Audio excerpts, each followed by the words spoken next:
Cool. That should be recorded now. Hi guys. I just wanted to disclaimer first. Any sort of argument or any sort of statement made within this round is not representative of anyone's personal views and is purely done only in their capacity as a competitive debater. That said, hello everyone. Welcome to today's daily debate. So I see two other people. So if one of you is just spectating, just let me know. So we can accordingly just have a 1v1 since we don't have enough people to do any other format. Alright, cool. Looks like they were spectating, so that's not an issue. I'm just setting the motion again for everyone's reference. So it's this house would allow individuals to sell their citizenship. If there are any clarifications regarding the motion, just go ahead and ask. Otherwise, we can just start with the round since I'm slightly on time crunch. But yeah.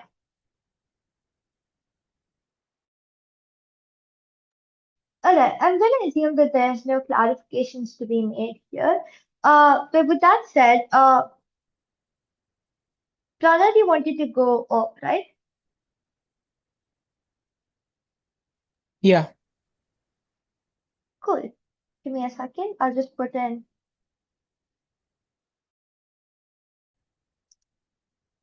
That. So this is like the side allocation. So just to reiterate how this is going to go, it's going to be 4 minute speeches. Therefore, the first speech that both of you give with your arguments and stuff is going to be 4 minutes. You can have like a maximum grace period of 10 seconds, but not above that. After which you guys will have a 2 minute reply speech. Also, this is not typically the usage of reply speeches because this is a 1v1. I've slightly modified the purpose of this. So the purpose of this is to not summarize the debate in this particular context, but is to actually go ahead and respond to the other side. So it'll be prop opening, then op opening, then op reply, then prop reply. This is just so that no one's confused on how exactly the flow of the round is going to go. But yeah, if there's any other questions, let me know. Otherwise, we can go ahead and start.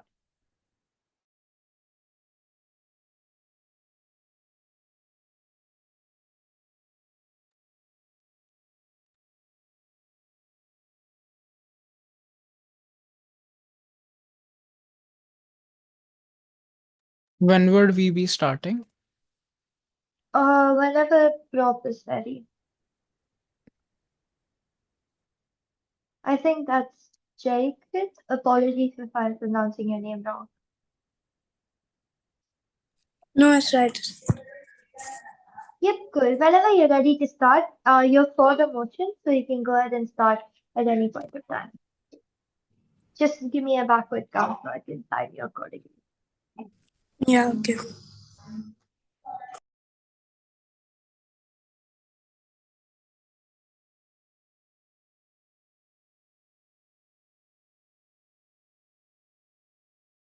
Please start in a minute, by the way, because I sent the motion pretty early.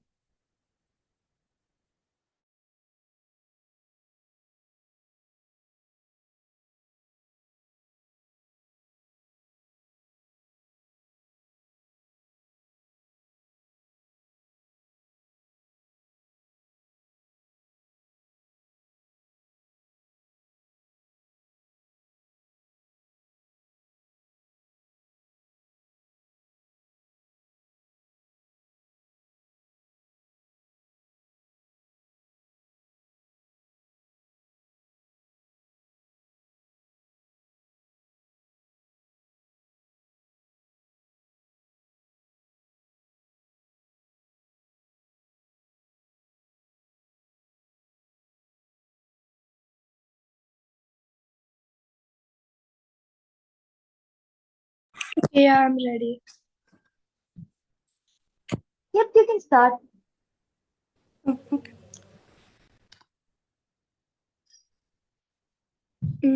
Good morning, everyone. Good evening, everyone.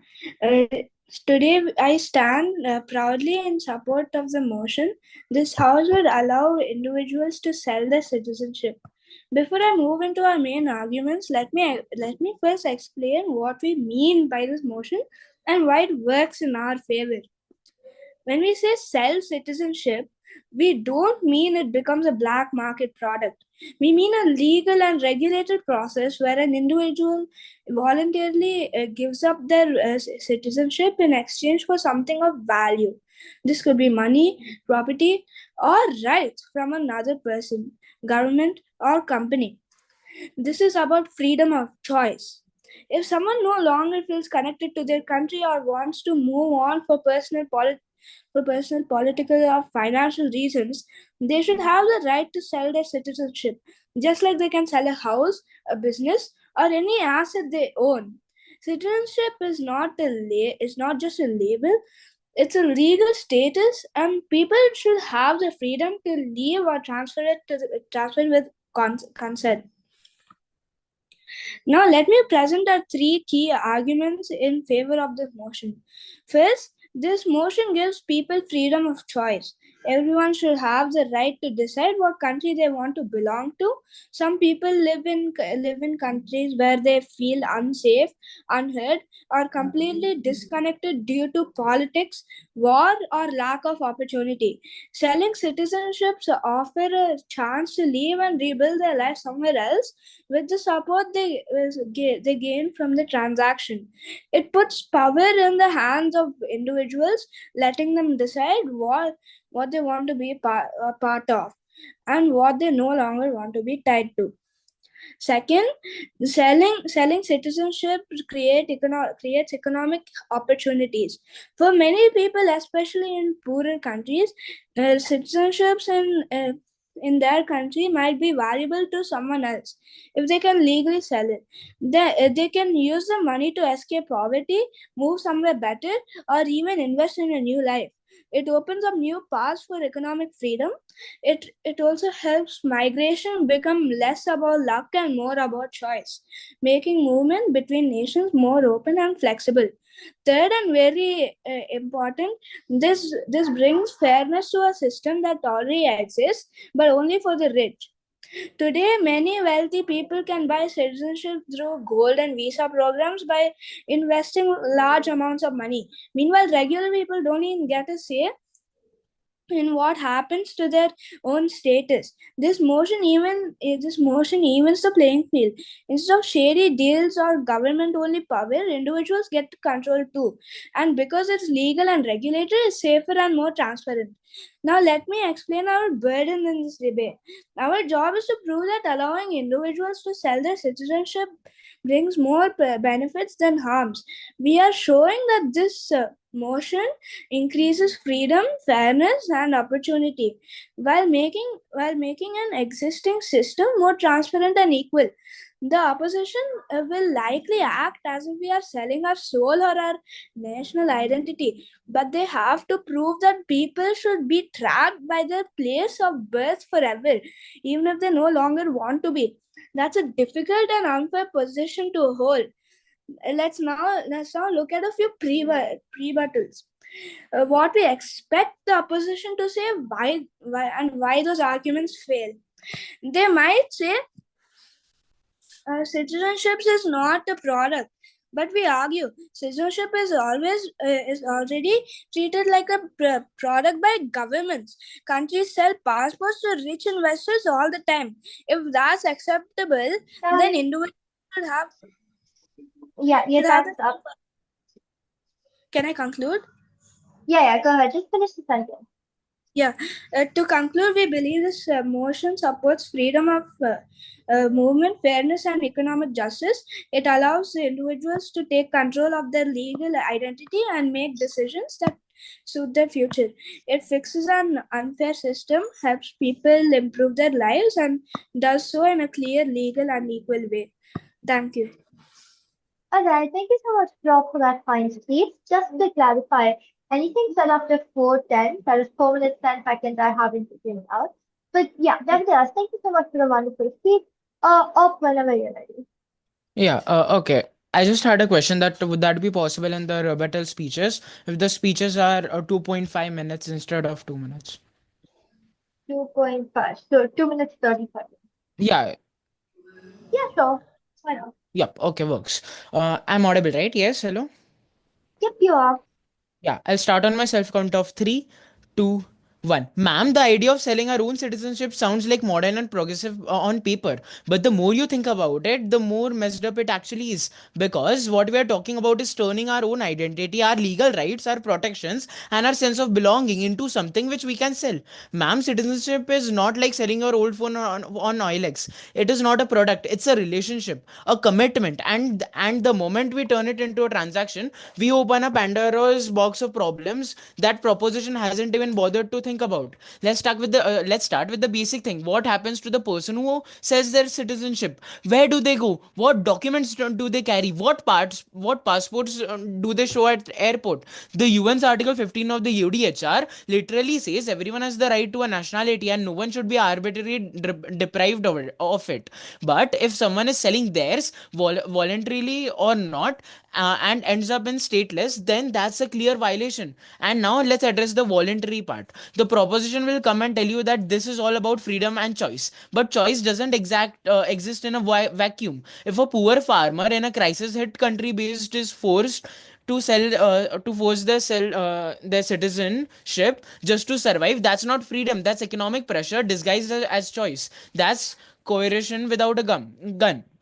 Ma'am, if this motion passes, the rich will start buying citizenships of peaceful and prosperous countries, and the poor will end up in a legal black hole, stateless, voiceless, hopeless. And this is not hypothetical. Let me give you a real world example. The Cyprus Golden Passport Scheme, the government literally started selling citizenships to the ultra rich, most of whom were never even lived there. Turns out many of them had criminal backgrounds, and Cyprus got slammed by the EU for turning national identity into a business. It brought corruption, instability, and global criticism, and the whole program was scrapped. So, ma'am, we have already seen what happens when we turn citizenship into a product. If you attract criminals, you weaken the nation's credibility, and the people suffer. Now, let me address another blunder by the proposition. They talk about this would help people escape bad countries, but the logic is there is backwards. Instead of fixing the reasons why people want to leave, like poverty, corruption, and conflict, we are going to give them the option to sell their nationality and leave. That's not a solution. That's an escape button for privileged and a trapdoor for everyone else. Also, let's talk about national security. When you sell citizenship, you don't just sell a passport, you sell your access to voting rights, defense, public services, and internal systems. Imagine someone with malicious intent just buying their way into a country. We have seen how money laundering and fake identities are already huge problems. This would just legitimize the black market of passports. Let me also remind this house that many countries like India, Japan, and China don't allow dual citizenship. Why? Because they believe that citizenship is not just about living in a place, it's about belonging, loyalty, and being part of a larger mission. And here the proposition wants to reduce all of that into simple commercial deal. Ma'am, the idea of selling citizenships is not a progress, it's a privatization of identity. And if we go down this path, the world won't be a global village, it will be a global stock market where people are priced based on which passport they hold. So, no, we don't need a future where your nationality is your bank balance. We need a future where citizenship still means something. Thank you. Okay, thank you so much for the fine speech.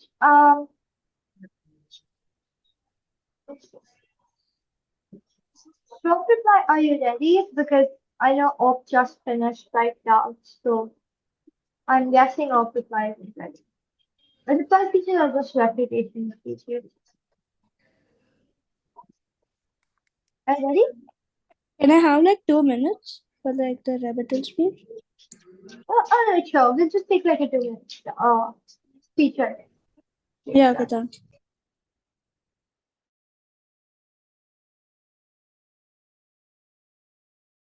Just to confirm, I finished my speech at what time? About 3:30 on my Okay. phone.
Okay, 2 minutes are up.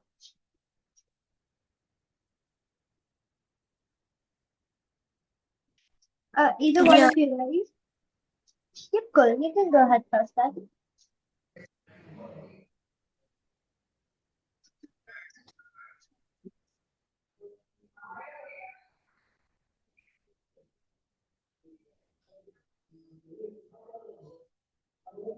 Who is supposed to go?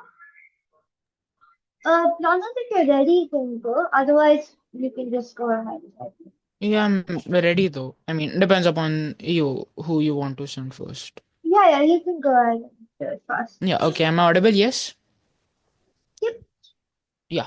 I'll start on my self count of three, two, one. Ma'am, I've heard the proposition speak about freedom, opportunity, and fairness. But let's take a moment to actually look what are they actually saying, and more importantly, what they are ignoring. First, they say we don't mean black market, we mean it should turn into money or rights. Ma'am, they are literally admitting that identity will now be something you price and sell. That is not a market. How is that not a market? Whether it's legal or not, the second you allow buying and selling, a market will emerge, and it always spirals into the black market. We already saw this happen in Cyprus and Malta. People bought citizenship through loopholes, and it ended up attracting criminals and tax invaders. So no, this system doesn't lead to abuse, whether they want to admit it or not. Secondly, the whole right to choice argument. Ma'am, I'm sorry, but this is such a surface level take. Yes, people should have choices, but real choices come from freedom, not desperation. If someone's forced to sell the citizenship because they're in debt or escaping war, that's not a choice, that's coercion. So by allowing this motion, you're not protecting their rights, you're monetizing their vulnerability. Now third, they say citizenship is just a legal status. If that's true, ma'am, why do people fight wars to protect it? Why are their entire national holidays based on gaining it? If it's just legal, then why is statelessness considered a human rights emergency by the UNHCR? Citizenship isn't just a piece of paper, it's protection, it's identity, it's your access to education, jobs, and healthcare. Fourth, they say that everyone should have the right to live where they want. Great idea, but that doesn't work in real life. Try going to the US embassy tomorrow and saying, I want to live here. You will be denied. Why? Because nations have sovereignty. They choose who enters based on their systems. You can't just pay your you just can't pay your way in, and you shouldn't be able to. Fifth, they mentioned that it creates economic opportunities. Ma'am, yes, for the rich, maybe, because about the poor man, what about the poor man who sells his citizenship for a few $1,000s? Where does he go? What passport does he hold? What job does he get? There's no plan for him. Economic opportunity for one person shouldn't mean identity destruction for another. And finally, they say this makes the system fairer. That's ironic, ma'am, because the only people who benefit from this are already privileged. The rich can buy citizenships. The poor will be forced to sell this. This doesn't fix inequality. It exploits it with style. So yes, their speech sounds progressive, but it's built on logic that falls apart the moment you apply real world pressure.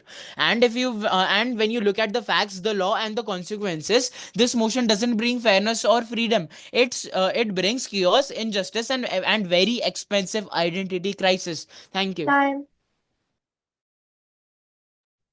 Yeah, thank you so much for the time. Please drop reply whenever you're ready. Also, did not note anything beyond 2 minutes, 40 seconds, because speeches are 2 minutes, 30 seconds, but 10 seconds to yourself.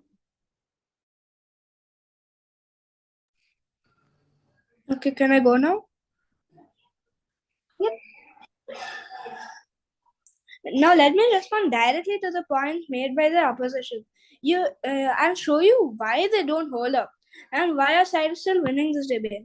First, the opposition said that citizenship is not something that should be sold. It's about loyalty and belonging. But this is based on emotion, not reality. Citizenship is already being sold, though investment visas and golden passport, but only to the rich. We're just making the system fair and equal by allowing everyday people to also benefit. Selling citizenship doesn't mean that someone hates their country. It simply means they want to make a choice for their future, just like people switch jobs, move houses, or change careers. Second, they claim that this will be dangerous and messy, maybe even risky to national security, but that's only if it's done without regulation.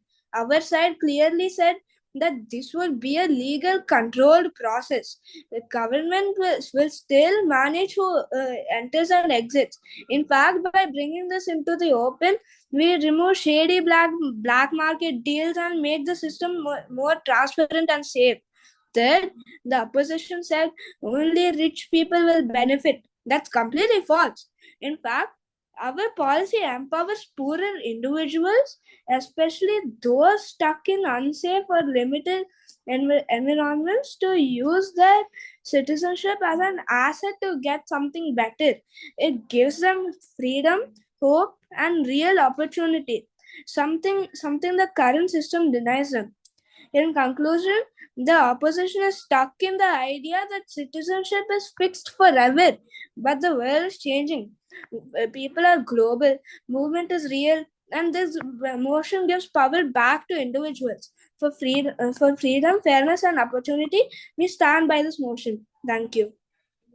Alright, thank you so much, both of you, for that kind of, yeah, for the wonderful debate. Just give me 1 second.